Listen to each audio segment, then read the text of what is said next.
Hi, it's me again with Corel tips and tricks. Kind of a cool pattern. Not saying you'll ever draw it, but you might learn a few tools. Let's draw an ellipse and hit P, put it in the center of the page. Let's go ahead and make this line thick. Let's make it 36 points. That's good. Go up to Object, convert the outline to an object, and I'm going to left click, right click.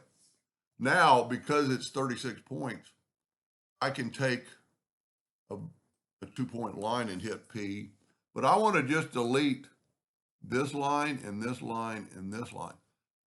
And then I'm going to go to Object and break the curve apart. That makes these lines individual. I'm going to go ahead and take my virtual segment delete key and delete half of that. What that little line is going to do is going to give us a center point.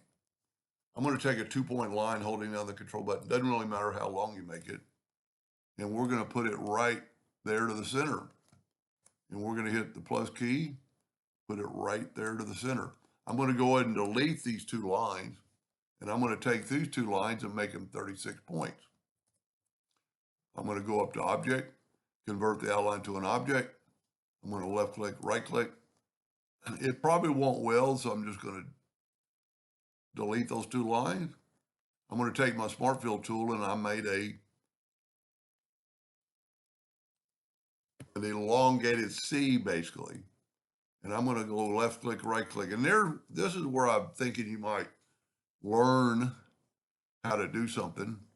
I'm going to take my parallel dimension tool and I'm going to go from the top to the bottom, 9.69. So I'm going to change my nudge factor to 9.69. And I'm going to go put it there, see how it matches up. Should have made it smaller. Now let's go ahead and weld this. And let's move it up 969 divided by 2. So now when we make a duplicate, it's going to do that, and it's going to get us those arches. And you could just keep going and keep going and keep going and do other things. Let's go ahead and weld this. That's a pretty cool shape within itself. Control D and make a duplicate. Moving down, and see I've got really a long kind of oval. Hopefully it'll weld. I'm going to go ahead and weld it, and it worked. Now we need to duplicate it over, and I'm actually going to use a macro that I think I did this morning. I forgot to leave the link from our friend Eskimo that will you don't have to have it, but if we go from the outside, I didn't make a duplicate. If we go from the outside to the inside line, now I'm going to open up that macro I've got under macros or scripts on newer versions of Corel. It's right here. It's distance from guideline distances. And all I have to do is select that line, shift select that line, and we're at 6.043,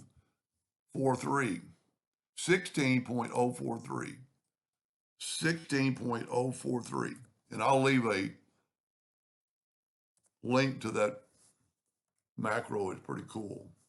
Let's go ahead and get rid of our indexing lines, and let's weld this.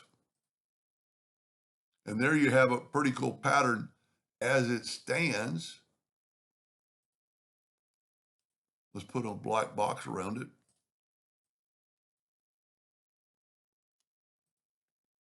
Go to Object, Order, back a page.